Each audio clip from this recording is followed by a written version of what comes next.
Hello my dear students, দেখো ইলেকট্রোস্ট্যাটিক্সের PYQ CBSE PMT 2009 and AI PMT 2015 এর একটা কোয়েশ্চেন।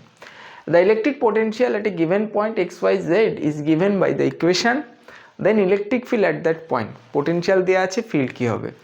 তো ওই টাইপের কোয়েশ্চেন নিট জেইতে কীভাবে শর্ট টাইমে সলভ করবে দেখো। তাহলে প্রথম কথা হচ্ছে যে ইলেকট্রিক ফিল্ড ভেক্টর কোয়ান্টিটি আর এটা হচ্ছে স্কেলার, পোটেনশিয়াল স্কেলার। তো ইলেকট্রিক ফিল্ডের সাথে পোটেনশিয়ালের রিলেশন হচ্ছে minus DV divided by d r. আর মানে এক্স ওয়াই জেড তিনটেই হতে পারে। তাহলে এইখানে হচ্ছে গিয়ে I cap, J cap, K cap যেরকম থাকবে সেই অনুযায়ী করবো। এক্স হলে I cap, Y J cap, Z K cap. তাহলে এইখানে দেখো পোটেনশিয়ালের ইকুয়েশানটা হচ্ছে minus X square Y minus X Z cube plus হচ্ছে 4। তাহলে আমরা বোথ সাইড ডিফারেন্সিয়েশন করব। তাহলে ফার্স্ট হচ্ছে ডিভি বাই আমরা ডিএক্স করব, তাহলে সেটা ইলেকট্রিক ফিল্ডের এক্সের দিকের কম্পোনেন্ট পাবো। তাহলে এটা হচ্ছে মাইনাস দিয়ে করতে হবে। তাহলে মাইনাস আমরা লিখলাম, এখানে মাইনাস কমন নিলাম, মাইনাসে মাইনাসে প্লাস হয়ে যাবে।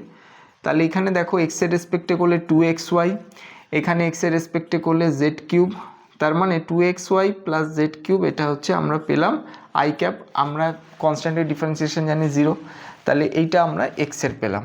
সিমিলারলি ই ওয়াই যদি আমরা বের করতে চাই ভেক্টর ফর্মে, তাহলে minus DV divided by DY লিখবো। তাহলে ওয়াই রেসপেক্টে ডিফারেন্সিয়েট করলে মাইনাস মাইনাসে প্লাস কমন নিয়ে করছি, তাহলে এটা এক্স স্কোয়ার হবে। আর এইটা দেখো 0 হবে, তার মানে এটাকে আমরা জে ক্যাপ লিখবো। দেখো ওয়াইয়ের রেসপেক্টে করলে এখানে কোনো ওয়াইয়ের টার্ম নেই, তাহলে কনস্ট্যান্ট 0, এটা কনস্ট্যান্ট 0, তাহলে অনলি এটা থাকবে ই জেড। যদি আমরা লিখি তাহলে জেডের রেসপেক্টে করব, তাহলে দেখো এখানে কোনো জেডের টার্ম নেই, তাহলে এটা 0। আর এইখানে দেখো জেড আছে, তাহলে হচ্ছে গিয়ে 3x জেড স্কোয়ার। জেডের ডাইরেকশানে আমরা জানি যে কে ক্যাপ হয়, এটা 0, এটা কনস্ট্যান্ট 0, তাহলে minus DV by DX minus DV by DY minus DV by DZ, তাহলে এটা হলো। তাহলে ফাইনালি আনসার হচ্ছে এইটা প্লাস এইটা প্লাস এইটা।